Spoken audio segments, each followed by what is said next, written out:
What if the Old Testament is Israel's memory, not mythology? Return without restoration. Long before the Old Testament became scripture, it existed as memory rooted in land. Ancient Israel and Judah were not abstract theological ideas, they were small, fragile kingdoms struggling to survive between powerful empires. The Bible did not begin as a religious book but as a record of how a people understood their past, their defeats, their brief moments of power, and their relationship with a God they believed acted within history. To read the Old Testament without understanding ancient Israel and Judah is to read only half the story, because these texts are inseparable from geography, politics, agriculture, war, and survival. Every law, prophecy, and narrative is shaped by the reality of living in a narrow strip of land constantly threatened by larger forces. The Old Testament is not mythology detached from reality, it is memory shaped into meaning by people who believed their history mattered. The land that shaped belief. The land of ancient Israel and Judah was both a gift and a curse. Fertile enough to sustain life, yet harsh enough to demand constant struggle, it shaped a worldview in which survival depended on rain, seasons, and obedience to laws believed to come from God. Unlike the vast river civilizations of Egypt and Mesopotamia, Israel had no natural defenses and no predictable water source. This vulnerability is written into the Old Testament itself. Blessings and curses, obedience and punishment, prosperity and famine are all tied to the land's fragile balance. Theology emerged directly from ecology. When rain came, it was seen as divine favor; when drought struck, it was interpreted as moral failure. The God of Israel was not distant or cosmic but deeply involved in agriculture, borders, and daily life. This intimacy between land and belief is one of the defining features of the Old Testament. From tribes to kingdoms. Early Israel was not a unified nation but a loose confederation of tribes bound by shared ancestry, memory, and worship. These tribes lived without centralized power, relying on local leaders known as judges. This period, remembered in the Book of Judges, reflects instability, internal conflict, and constant threat from neighboring peoples. The desire for a king emerged not from ambition, but from fear. Surrounded by organized states with standing armies, Israel felt vulnerable. The rise of monarchy under Saul, then David and Solomon, marked a turning point. Jerusalem became a political and religious center, and the temple symbolized unity. Yet the Old Testament remembers this moment with tension, not triumph. Kings were necessary, but dangerous. Power brought stability, but also corruption. This ambivalence toward monarchy reveals a core biblical insight: political success does not guarantee moral faithfulness. Israel and Judah divide. After Solomon's reign, the United Kingdom fractured into two rival states, Israel in the north and Judah in the south. This division was not merely political, it shaped theology, memory, and scripture itself. Israel, larger and more prosperous, developed multiple religious centers, while Judah centralized worship in Jerusalem. The biblical texts were largely preserved and edited in Judah, which means history is told from a southern perspective. Northern kings are often portrayed as illegitimate, and their traditions are filtered through Judah's ideology. Yet archaeology reveals a more complex reality, showing that both kingdoms shared culture, language, and belief. The Old Testament reflects this division through conflicting memories stitched into a single narrative. Scripture became a way to unify a fractured past and assert meaning after political failure. Prophets as historians of crisis. The prophets of ancient Israel and Judah were not fortune-tellers but commentators on political and moral collapse. Figures like Amos, Hosea, Isaiah, and Jeremiah spoke during times of inequality, corruption, and impending disaster. Their words preserve not only theology but social criticism. Prophets interpreted military defeat as moral failure and warned that injustice would destroy the nation from within. Their messages were deeply rooted in real events: invasions, alliances, betrayals, and economic exploitation. The Old Testament preserves these voices because they offered meaning when history seemed to fall apart. Prophecy became a lens through which disaster could be understood rather than denied. The Assyrian destruction of Israel. In the 8th century BCE, the northern kingdom of Israel encountered a force it could not survive. The Assyrian Empire, ruthless, organized, and technologically advanced, expanded westward with a strategy built on terror, deportation, and absolute dominance. When Israel fell to Assyria in 722 BCE, its cities were destroyed, its elite deported, and its population scattered across the empire. This was not merely a military defeat, it was an existential catastrophe. Israel disappeared as a political entity, and with it vanished much of its independent cultural memory. The Old Testament remembers this event as divine judgment, but historically it was the result of imperial power overwhelming a fragile state. What matters most is not only that Israel fell, but that its fall transformed Judah forever. The destruction of the north became a warning etched into memory. Survival now depended not on armies, but on meaning. Judah as the keeper of memory. With Israel erased, Judah became the sole surviving heir to a shared past. Jerusalem, once only one religious center among many, now claimed exclusive authority. This moment marked a turning point in the formation of the Old Testament. Traditions from the north did not vanish entirely, they were absorbed, edited, and reframed through Judah's perspective. Scribes in Jerusalem began collecting stories, laws, genealogies, and prophetic words, weaving them into a narrative that explained both survival and loss.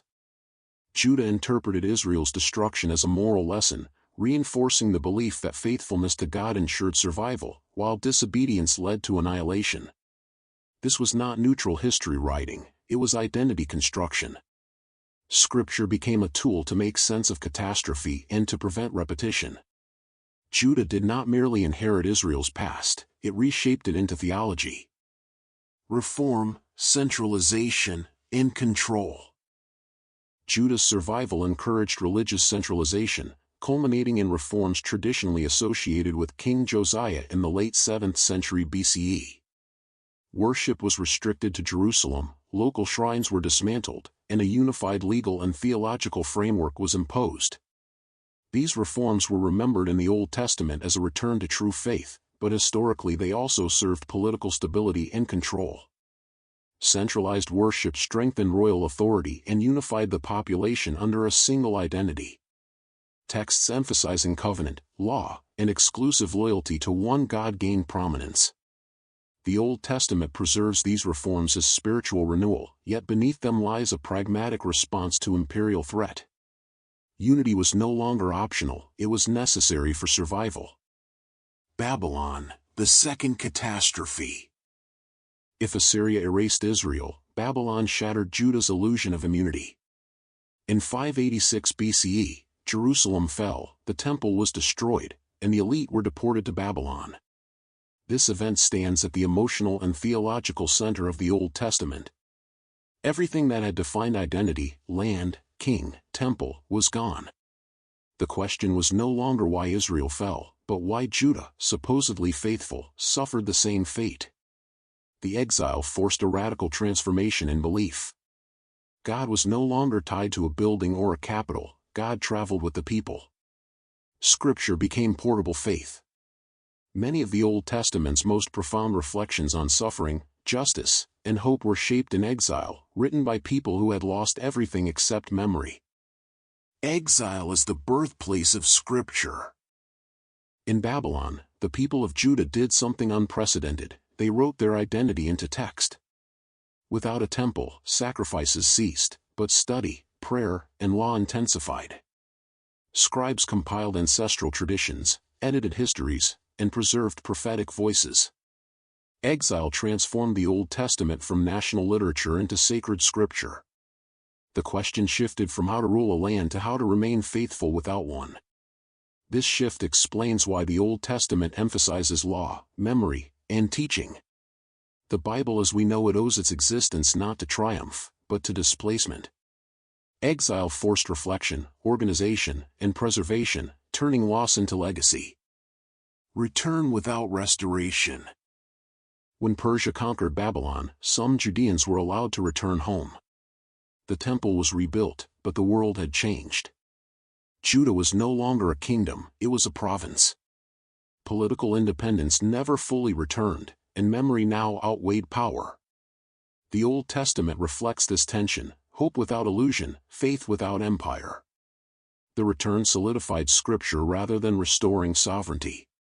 Texts were finalized, boundaries drawn, and identity anchored in law and narrative rather than kingship. Ancient Israel and Judah no longer existed as political realities, but they survived as sacred history. A history written in defeat.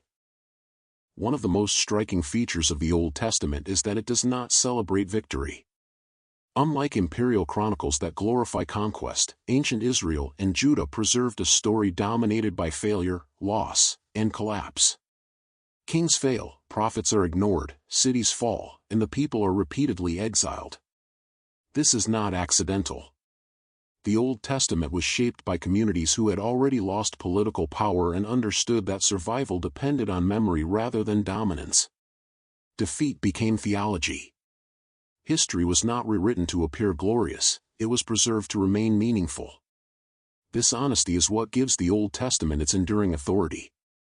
It does not deny suffering, it explains it, reframes it, and insists that loss is not the end of meaning.